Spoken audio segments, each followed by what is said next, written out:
जम्मू कश्मीर में आतंकवादी इकोसिस्टम को खत्म करने के लिए ताबड़तोड़ छापेमारी की जा रही है। आज भी कई जगहों पर छापेमारी की गई। कल पुलिस ने 500 से अधिक स्थानों पर छापेमारी की। ये रेड जमात इस्लामी और अन्य प्रतिबंधित संगठनों से जुड़े आतंकवादी सहयोगियों के खिलाफ थी। इस अभियान का मकसद आतंकवादी संगठनों के नेटवर्क को नष्ट करना और आतंकी संगठन को फिर से खड़े करने की कोशिशों को विफल करना है। पुलिस ने श्रीनगर, कुलगाम, बारामूला, अनंतनाग और गांदरबल सहित कश्मीर के 10 जिलों में ये छापेमारी की है। श्रीनगर में 150 स्थानों पर छापे मारे गए, जबकि कुलगाम में 200 से अधिक स्थानों पर ऑपरेशन चलाया गया। इन छापेमारी के दौरान आपत्तिजनक दस्तावेज, डिजिटल उपकरण और प्रचार सामग्री जब्त की गई। तकरीबन 500 संदिग्ध व्यक्तियों से पूछताछ भी की गई है और कई लोगों को गिरफ्तार भी किया गया है। ये कार्रवाई सुरक्षा बलों की पूर्व निर्धारित खुफिया जानकारी और आतंकवादियों के नेटवर्क को तोड़ने के लिए एक अहम कदम मानी जा रही है। ये देखिए 3 तस्वीर आप देख रहे हैं। एक तो जम्मू की तस्वीर है, कठुआ से देख रहे हैं, और बारामूला और अनंतनाग की भी तस्वीर आप टीवी स्क्रीन पर देख रहे हैं। कहां कहां किस तरह से तलाशी अभियान चलाया गया, उन्हें तस्वीरों में देखकर आप अंदाजा लगा सकते हैं। और तकरीबन कहा जा रहा है कि 500 लोगों से पूछताछ की गई है और फिर उसके बाद कई को छोड़ा गया है और कई लोगों को गिरफ्तार किए जाने की भी खबर है। एक्सक्लूसिव तस्वीरें आप टीवी स्क्रीन पर देख पा रहे हैं।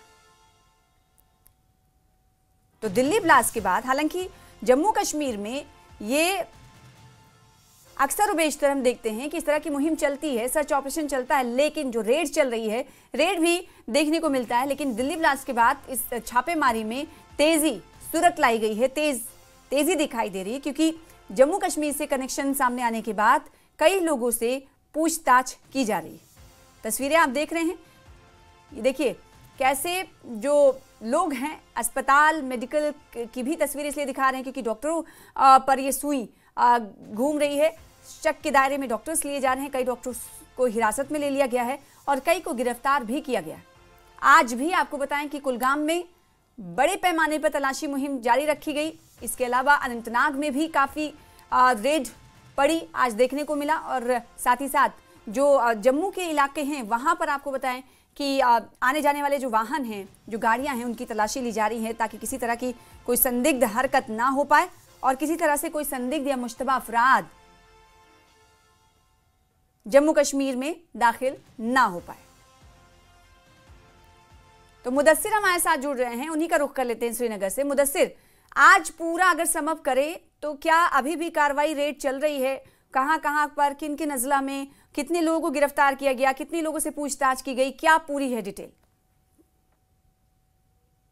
बिल्कुल सना, अगर देखा जाए तो दिल्ली बम ब्लास्ट के बाद जो टेरर इकोसिस्टम को पूरी तरह से खत्म करने के लिए कोशिश जो है वो तेज कर दी गई है। और इस सिलसिले में हम कह सकते हैं कि एक मैसिव जो क्रैकडाउन है वो लॉन्च किया गया है, न सिर्फ श्रीनगर शहर की बल्कि अगर आउटस्कर्ट्स की बात करेंगे, साउथ कश्मीर एरियाज की बात करेंगे, नॉर्थ कश्मीर एरियाज की बात करेंगे, तो वहां पर इन रेड्स में जो है काफी शिद्दत लाई गई है। और जिस तरह से हमने कहा कि ये दायरा जो है अब दिल्ली बम ब्लास्ट की इन्वेस्टिगेशन तक ही महदूद नहीं रहा है, बल्कि इस दायरे को मजीद जो है एक्सपैंड कर दिया गया है, इसमें वुसअत लाई गई है। और ये कोशिश की जा रही है कि ज्यादा से ज्यादा जो भी लॉजिस्टिक सपोर्ट यहाँ पे फराहम किया जा रहा है, जो सरहद पार से अगर दरअंदाजी की भी कोशिश भी हुई है, अगर कोई दरअंदाज या इन्फिल्ट्रेटर यहाँ पर आने में कामयाब हुआ है तो उस हवाले से भी जो रेड्स है वो काफी अहमियत के हामिल माने जा रहे हैं। और यही वजह है कि कल हमने देखा कि जो प्रोस्क्राइब्ड आउटफिट है, यानी कि ममनुआ तंजीम जो जमात इस्लामी है, जो बैंड एक ऑर्गेनाइजेशन है, तो उस हवाले से भी रेड्स जो है वो अमलाए गए हैं। और आज भी इस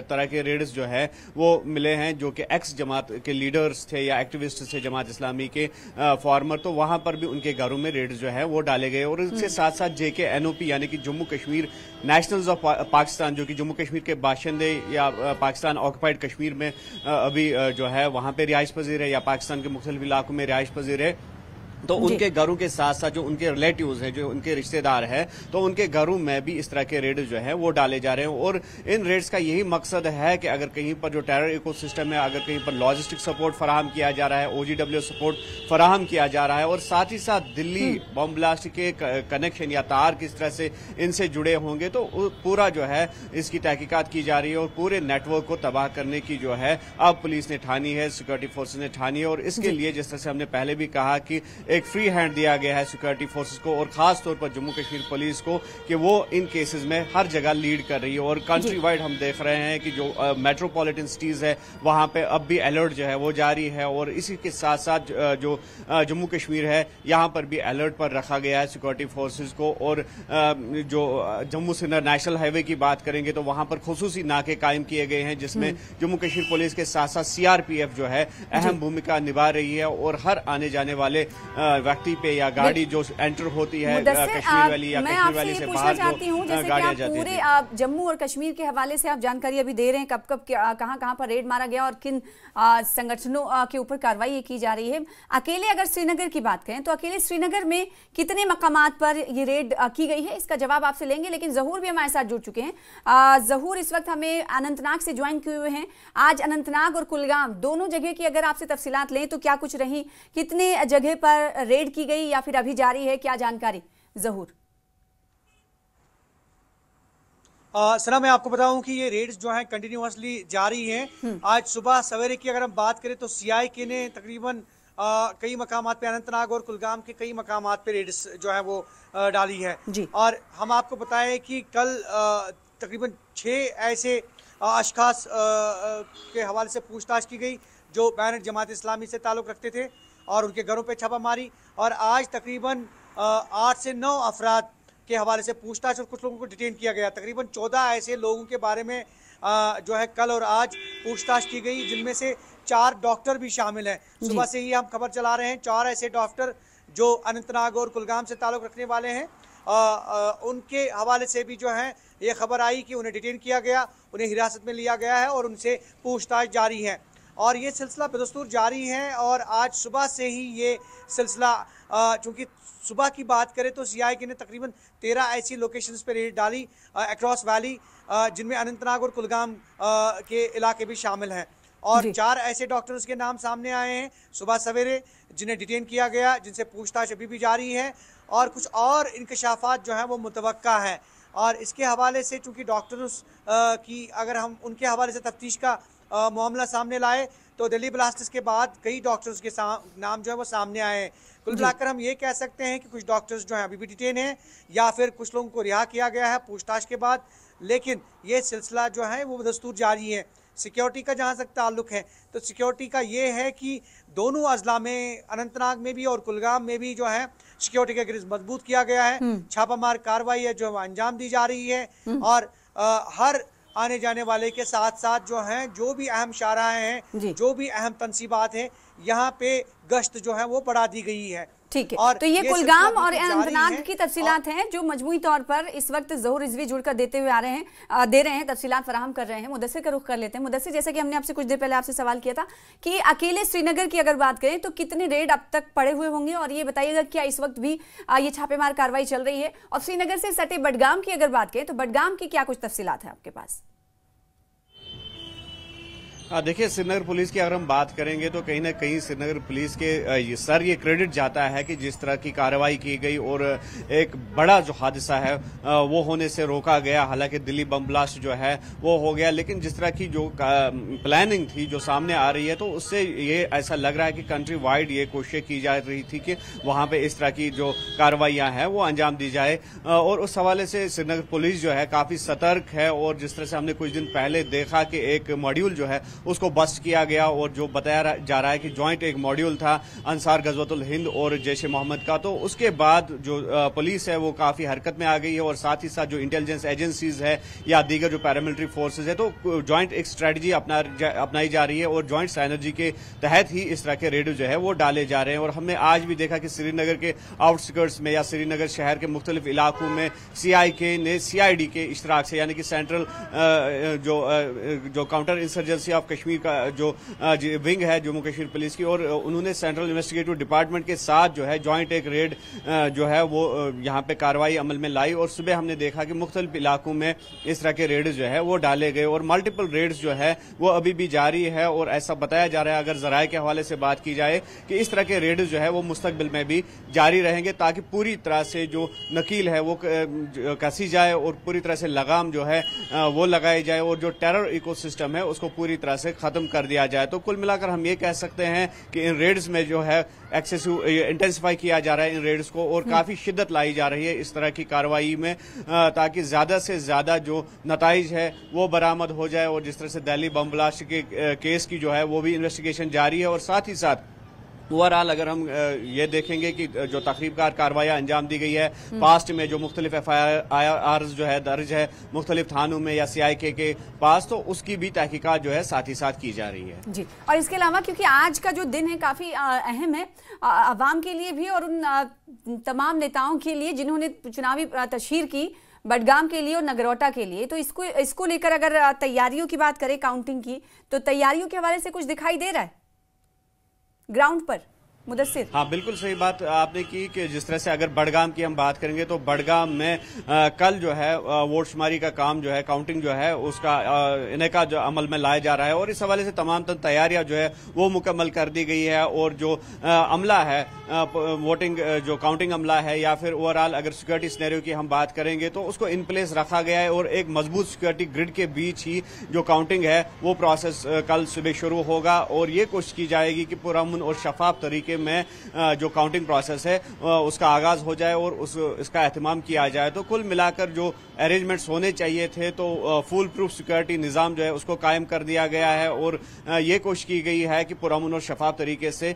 पूरी तरह से ये प्रोसेस जो है वो मुकम्मल कर दिया जाए। और जिस तरह से हमने पहले भी कहा कि एक बड़ा चैलेंज था, क्योंकि जिस तरह से हमने देखा कि एक तरफ से इन मॉड्यूल्स का बस्ट होना, और दूसरी तरफ से जो हरियाणा में उस तरह की बारीक खेप बरामद होना, एक्सप्लोजिव मटेरियल, तो उसके साथ भी जम्मू कश्मीर पुलिस मुंसलिक थी। और साथ ही साथ यहाँ पर कामयाब तरीके से जो पोलिंग है शफाफ तरीके से उसका इनेकाद अमल में लाना, तो यकीनी तौर पर पुलिस के सामने, सिक्योरिटी फोर्सेज के सामने, एडमिनिस्ट्रेशन के सामने बड़े बड़े चैलेंजेस थे, और कहीं ना कहीं उन चैलेंजेस को, उस हदफ को पूरा करने में जो एडमिनिस्ट्रेशन है या सिक्योरिटी फोर्स या पुलिस है तो वो कामयाब हो गई है। अब कल का दिन जो है काफी अहमियत का हामिल है, क्योंकि बाई इलेक्शंस के जो नताइज है वो सामने आ रहे हैं। बिल्कुल, और 2 सीटों पर ये वोटिंग हुई थी जिसमें नगरोटा और बडगाम था, और इन दोनों पर अब कल जो है इम्तिहान जो है उम्मीदवारों का है।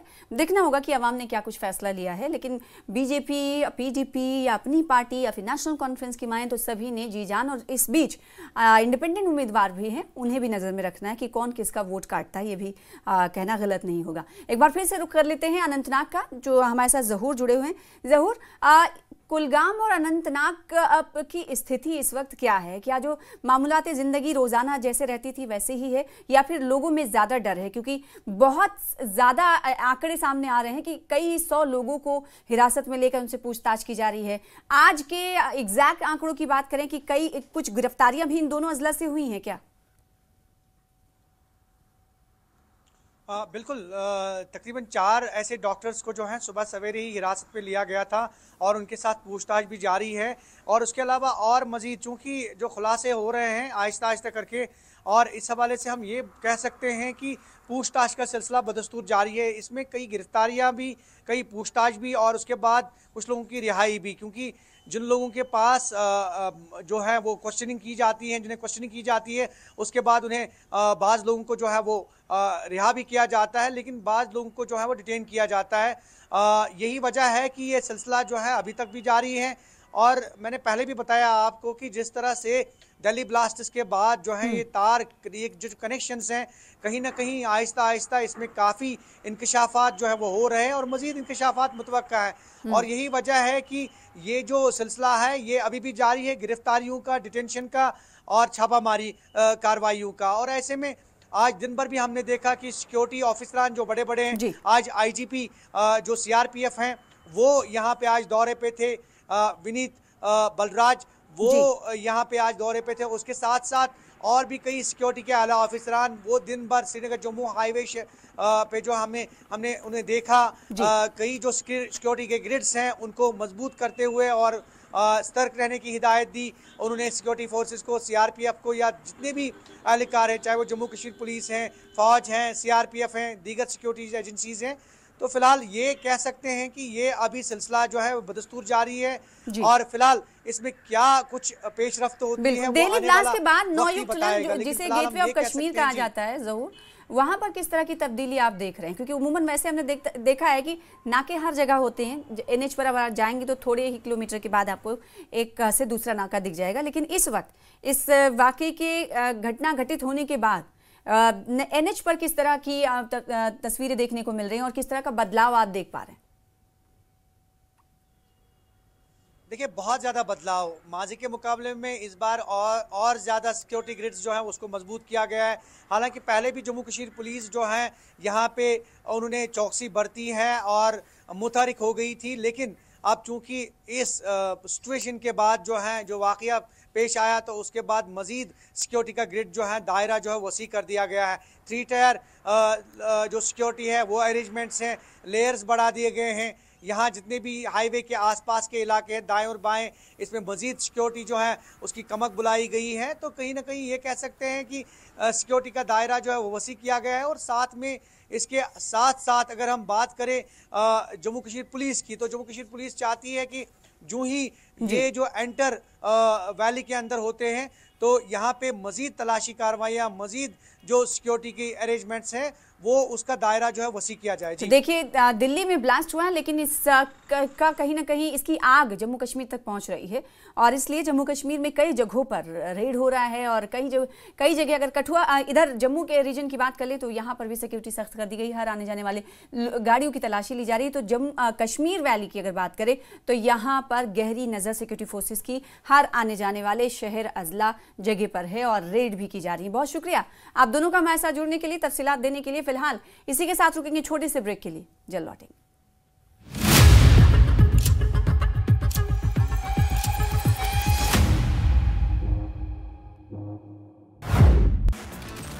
सांबा के रामगढ़ में अंतर्राष्ट्रीय सीमा पर दिखा संदिग्ध पाकिस्तानी ड्रोन। स्थानीय लोगों की सूचना पर पूरे इलाके में सुरक्षा बलों ने चलाया तलाशी अभियान। मेरठ के बालाकोट में मिला जंग लगा मोटार शेल। पुलिस ने किया कई गांव में तलाशी अभियान शुरू। मुख्यमंत्री उमर अब्दुल्ला ने दिल्ली विस्फोट की निंदा, कहा शामिल सभी लोगों को सजा मिलनी चाहिए। उपराज्यपाल मनोज सिन्हा ने दिल्ली ब्लास्ट को लेकर दिया बयान, कहा जम्मू कश्मीर सरकार राष्ट्र विरोधी गतिविधियों को बर्दाश्त नहीं करेगी। कैबिनेट मंत्री सकीना आयतुन ने दिल्ली ब्लास्ट की निंदा, कहा जांच एजेंसियां अपना काम कर रही हैं। सीपीआईएम वरिष्ठ नेता एमवाई तारेगामी दिल्ली ब्लास्ट की निंदा करते नजर आए, कहा दोषियों को सजा मिलनी चाहिए।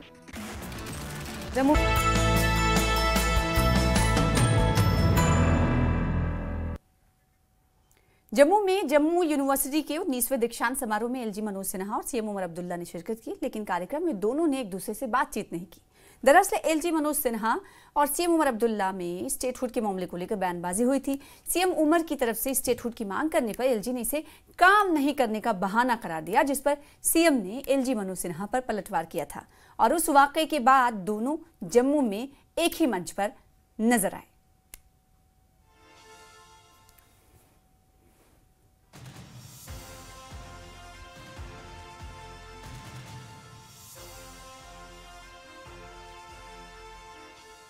तो मंच पर साथ थे लेकिन बात कुछ नहीं हुई। मौका था जम्मू यूनिवर्सिटी में कार्यक्रम का दीक्षांत समारोह का। 16वें दीक्षांत समारोह में पहली बार उस बयान के बाद सीएम उमर अब्दुल्ला और एलजी मनोज सिन्हा मौजूद रहे। दोनों एक दूसरे के आसपास बैठे रहे, अगल बगल, लेकिन दोनों ने एक दूसरे से बातचीत नहीं की। और इस बातचीत नहीं किए जाने के पीछे का वाकया आपको एक बार फिर से बता दें कि स्टेटहुड को लेकर जम्मू कश्मीर के वजीर आला पर एलजी मनोज सिन्हा ने सीधा वार किया था। उन्होंने कहा कि सरकार काम नहीं करना चाहती है तो स्टेटहुड का बहाना बनाकर पीछा छुड़ाना चाहती है, जिस पर सीएम उमर अब्दुल्ला ने कहा, उन पर पलटवार किया था। फिर उसके बाद से इन दो शख्सियत की मुलाकात एक मंच पर होती है जम्मू यूनिवर्सिटी में, लेकिन दोनों एक दूसरे से बात नहीं करते हैं। मंच पर साथ रहते हैं लेकिन बात दोनों शख्सियत के दरमियान नहीं होती। सीएम उमर अब्दुल्ला और एलजी मनोज सिन्हा साथ साथ थे लेकिन बात नहीं हुई।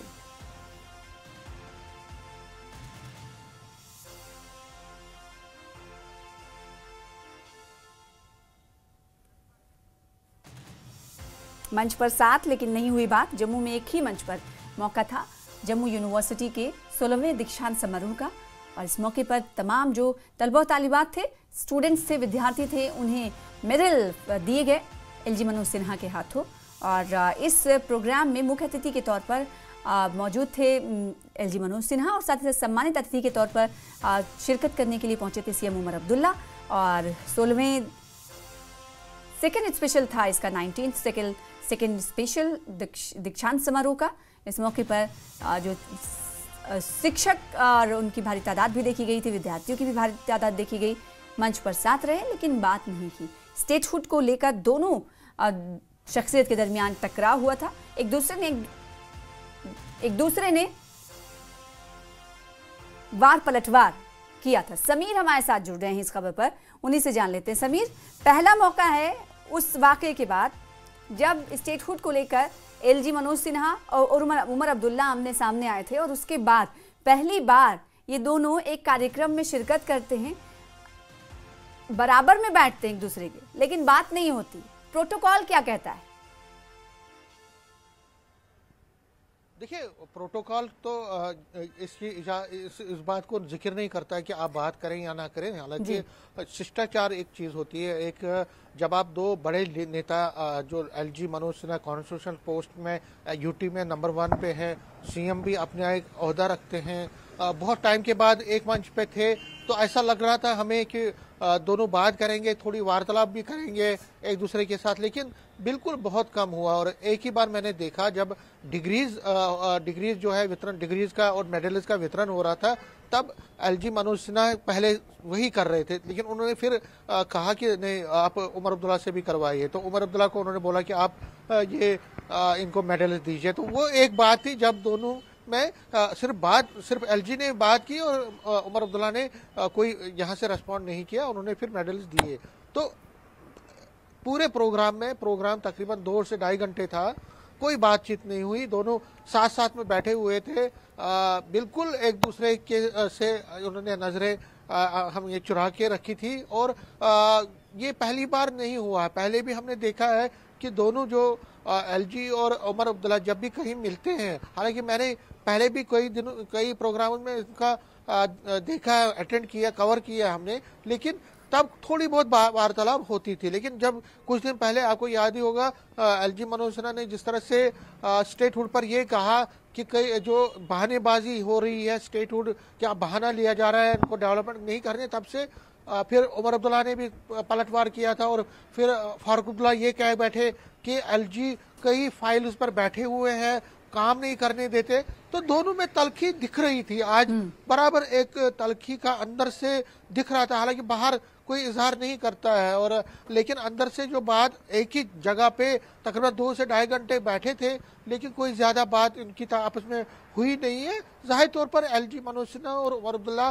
चीफ मिनिस्टर उमर अब्दुल्ला के बीच ज्यादा वार्तालाप नहीं हो पाते हैं। और मुझे याद है जब ओथ सेरेमनी हुई थी, ओथ सेरेमनी के दौरान भी मैं श्रीनगर में था, मैंने वो कवर किया था, उन दिनों भी उस फंक्शन में भी बहुत ज्यादा वार्तालाप दोनों की नहीं हुई थी। और मुझे याद है उससे पहले जब उमर अब्दुल्ला एलजी से मिलने गए थे एक अपना दावा पेश करने के लिए श्रीनगर में, तब भी वो सिर्फ 2 या 5 मिनट रखे थे वहां पे। और जब वहां से आए थे तो हमने पूछा था उनको कि इतनी जल्दी आप वापस आए, तो उन्होंने कहा कि नहीं, बस मेरा इनविटेशन, मैंने अपना दावा पेश किया। तो कहीं ना कहीं आप देख सकते हैं गैप है दोनों में। और जाहिर तौर पर एलजी और सीएम यूटी में दोनों के बीच ज्यादा वो नहीं है, एक कनेक्शन नहीं है आपस में। लेकिन हाँ, शिष्टाचार जहाँ पे होता है, राजनीतिक शिष्टाचार भी होता है, उसमें लग रहा था कि तो थोड़ा बातचीत तो होगी, हंसी मजाक होगा, या एक दूसरे के साथ आंख से आंख मिला के बात करेंगे, लेकिन ऐसा हमने आज तो बिल्कुल नहीं देखा। प्रोटोकॉल में इसमें कोई ज्यादा लिखा नहीं है कि आपने जरूरी बात करनी है, ये आपके अपने व्यवहार पर है, अपनी सोच पर है, अपने अप्रोच पर है। तो लेकिन आज जो कन्वोकेशन वहाँ पे हुआ, एक लंबा कन्वोकेशन था, डिग्रीज भी वितरित की गई, और बहुत सारे स्पीकर्स थे, उमर अब्दुल्ला ने भी स्पीच की, एलजी मनोज सिन्हा ने भी स्पीच की, वाइस चांसलर जो जम्मू यूनिवर्सिटी के उन्होंने भी स्पीच की। बहुत बड़ा तकरीब था, लेकिन कहीं ना कहीं गैप दिखी हमें, और ये रिफ्लेक्ट करता है कि all is very not good. हम ये कह सकते नहीं कि बहुत ज्यादा खराब हालात है, नहीं, ऐसा नहीं है। एलजी अपना काम कर रहे हैं, उमर अब्दुल्ला अपना काम कर रहे हैं। उमर अब्दुल्ला जो फाइलें भेजते हैं, कुछ लोग कहते हैं कि उनकी फाइलें पूरी तरह से अप्रूव नहीं होती है या पॉलिसी, लेकिन काम हो रहा है, यूटी में काम हो रहा है। जैसे दिल्ली वाली सूरत-हाल यहाँ नहीं है, जिसमें अरविंद केजरीवाल और एलजी, उस टाइम के एलजी पूरा ही एक दूसरे के खिलाफ लेकिन थोड़ी रस्साकशी तो है। पड़े थे, या अगर उतनी खटास नहीं होती तो ये तस्वीरें देखने को नहीं मिलती। इसको कहा जा सकता है ऑल इज नॉट वेल, ये तो कह सकते हैं। जी, ऑल इज नॉट वेल। हाँ, बहुत शुक्रिया समीर हमारे